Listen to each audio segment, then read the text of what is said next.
This is a story about a thoughtful and loving son. He works hard to fulfill his parents' wishes and gets some unexpected help.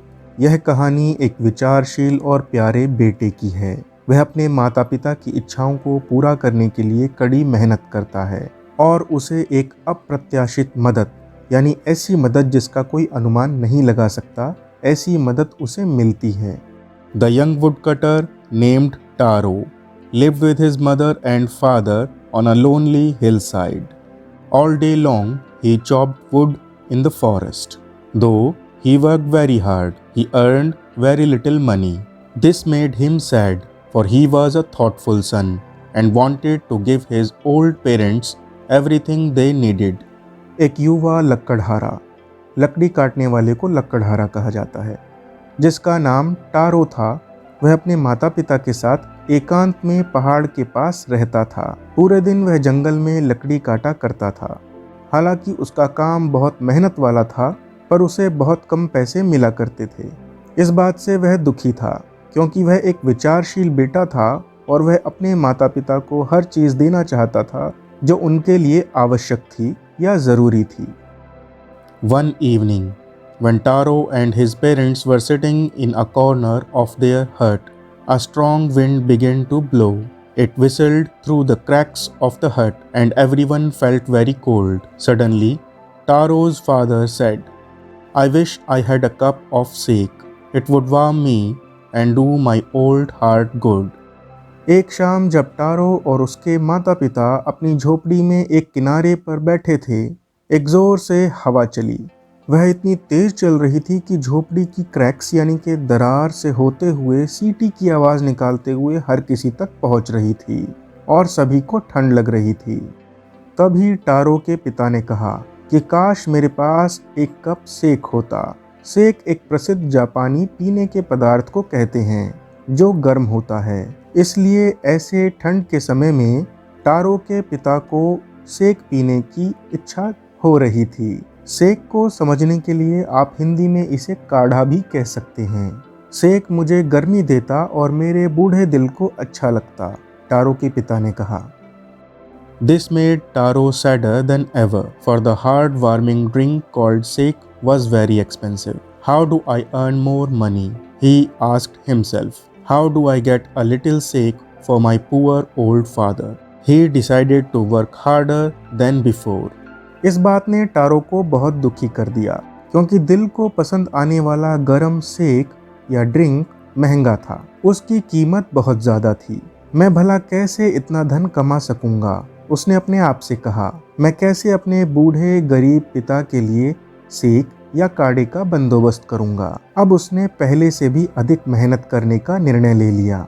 Next morning Taro jumped out of bed earlier than usual and made his way to the forest. He chopped and cut as the sun climbed, and soon he was so warm that he had to take off his jacket. His mouth was dry and his face was wet with sweat. My poor old father, he thought, if only he was as warm as I. And with that, he began to chop even faster, thinking of the extra money he must earn to buy the sake to warm the old man's bones. अगले दिन tarot जल्दी बिस्तर से उठ गया, जबकि वह पहले इतना जल्दी नहीं उठा करता था, और जंगल के लिए चला गया। वह जंगल में लकड़ियां काटता और बस लकड़ियां काटता। दिन चढ़ रहा था और उसे गर्मी लगी। दिन भर लगातार मेहनत करने के कारण उसे गर्मी लग रही थी और उसने अपनी जैकेट को उतार दिया।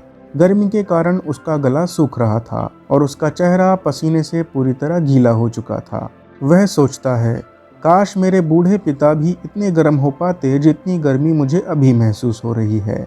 यह सोचते हुए उसने लकड़ियों को तेजी से काटना शुरू कर दिया, ताकि उसे कुछ और पैसे मिल जाएं और वह अपने पिता को सेक दे सके जो उसके बूढ़े पिता की हड्डियों को गर्मी प्रदान करे।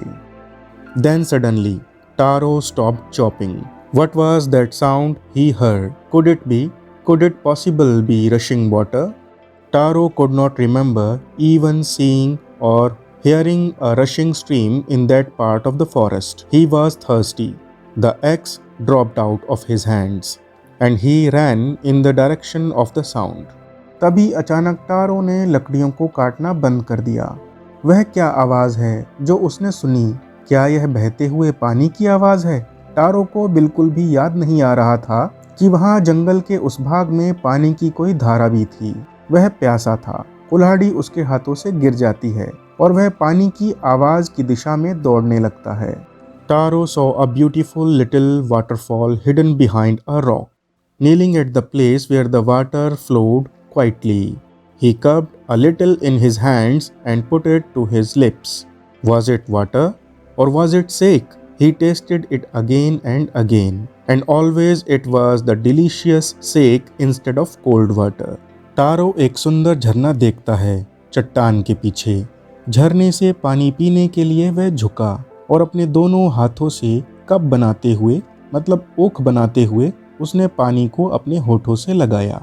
क्या वह पानी था या वह सेक था यानी काढ़ा था? उसने उसे बार बार चखा और हर बार यह स्वादिष्ट काढ़ा था यानी सेक था, ठंडा पानी नहीं बल्कि सेक था। Taro quickly filled the pitcher he had with him and hurried home. The old man was delighted with the sake. After only one swallow of the liquid, he stopped shivering and did a little dance in the middle of the floor. Taro जल्दी से अपना घड़ा भर लेता है जो वह अपने साथ लाया था और जल्दी से घर के लिए निकल जाता है। टारो के बूढ़े पिता को बहुत खुशी होती है उस सेक को पीकर, और जैसे ही उन्होंने सेक का एक घूंट पिया उनका कांपना भी बंद हो गया और उन्होंने घर के फ्लोर पर ही थोड़ा सा डांस भी किया।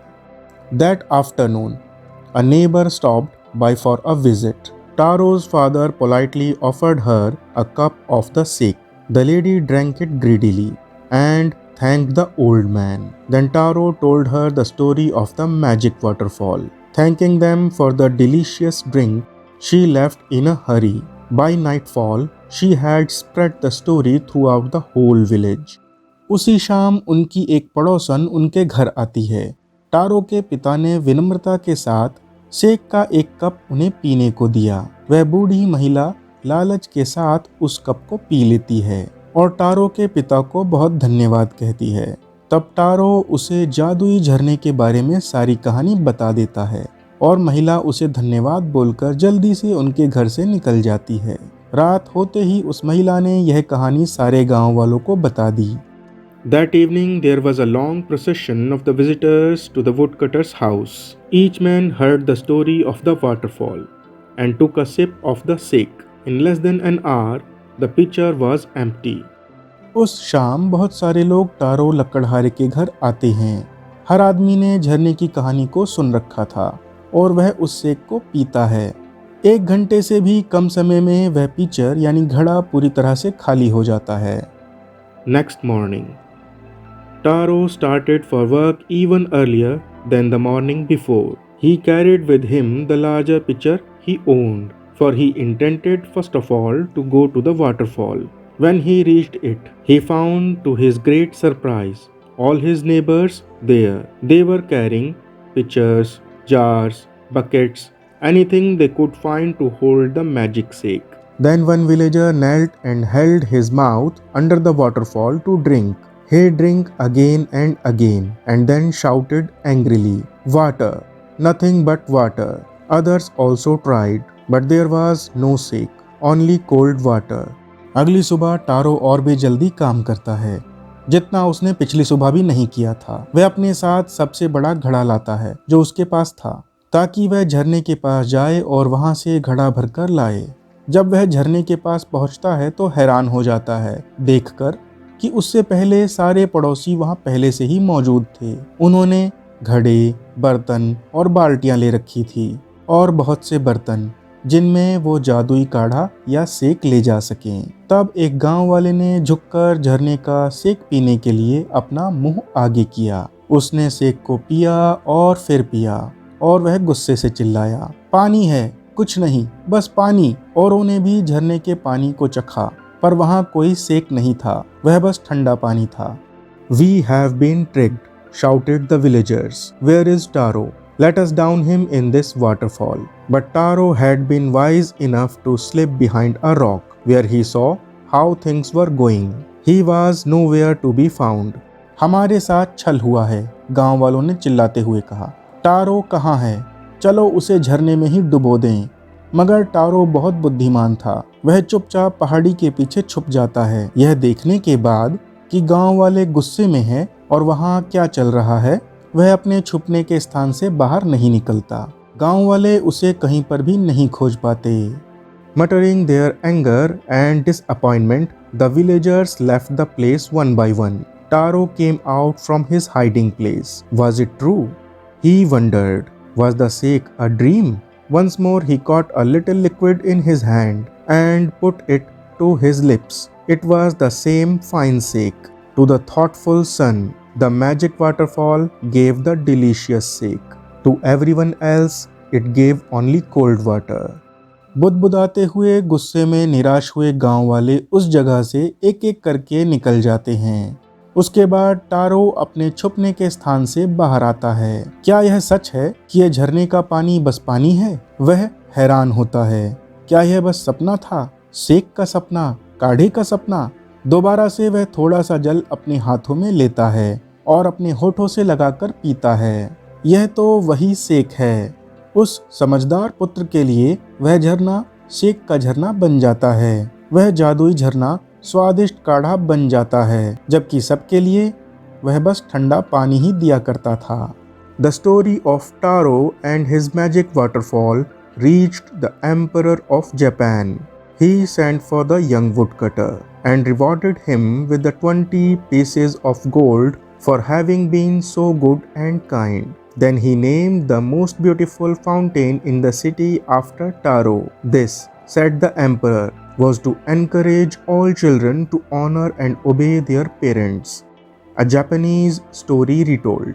टारो और जादुई झरने की कहानी, मतलब टारो को सेक और बाकी सबको पानी, जापान के राजा तक पहुंच जाती है। वह उस जवान लकड़हारे को अपने पास बुलाते हैं और 20 सोने के सिक्के देते हैं। इसके बाद राजा वहां उस शहर के सबसे सुंदर फव्वारे का नाम टारो के नाम पर रख देते हैं। यह काम वहां का राजा इसलिए करता है ताकि सभी बच्चों के मन में टारो की तरह अपने माता पिता की आज्ञा को मानने की भावना जागे और वे अपने माता पिता की सेवा करें और सम्मान करें। Let's do some question answers. Question number 1, why did Taro run in the direction of the stream? Answer, Taro ran in the direction of the stream because he was thirsty. Secondly, he had never before heard the sound of falling water in that area. Question number 2, how did Taro's father show his happiness after drinking sake? Answer, sake gave warmth as well as energy to the old man. Taro's father stopped shivering and starting dancing. In this way, he showed his happiness. Question number 3, why did the waterfall give Taro sake and others water? Answer, the waterfall obliged Taro and changed water into sake. The reason was that he was a thoughtful son. He served his old parents sincerely. Sake was the reward for his goodness. Other people were just greedy, so they got only plain water. Question number 4, why did the villagers want to drown Taro? Answer, the villagers went to waterfall to collect sake, but they got only plain cold water. They thought that Taro had tricked them, so they looked for Taro to punish him. Question number 5, why did the emperor reward Taro? Answer, the emperor of Japan rewarded Taro for being good and kind towards his parents. This was emperor's way to encourage all children to respect, obey and serve their parents. Question number 6, mark the right item. 1, Taro earned very little money because 1, he didn't work hard enough. 2, the villagers didn't need wood. 3, the price of wood was very low. Answer of 1 is, the price of wood was very low. 2, Taro decided to earn extra money. 1, to live a more comfortable life. 2, to buy his old father some sake. 3, to repair the cracks in his hut. Answer 2 is 2, to buy his old father some sake. Number 3. The neighbor left Taro's hut in a hurry because 1. She was delighted with the drink. 2. She was astonished to hear Taro's story. 3rd. She wanted to tell the whole village about the waterfall. Answer of 3 is 3. She wanted to tell the whole story about the waterfall. For more videos of class 6, please check our description and playlist. We'll meet in next video. Till then, keep watching. Have a nice day. Thank you.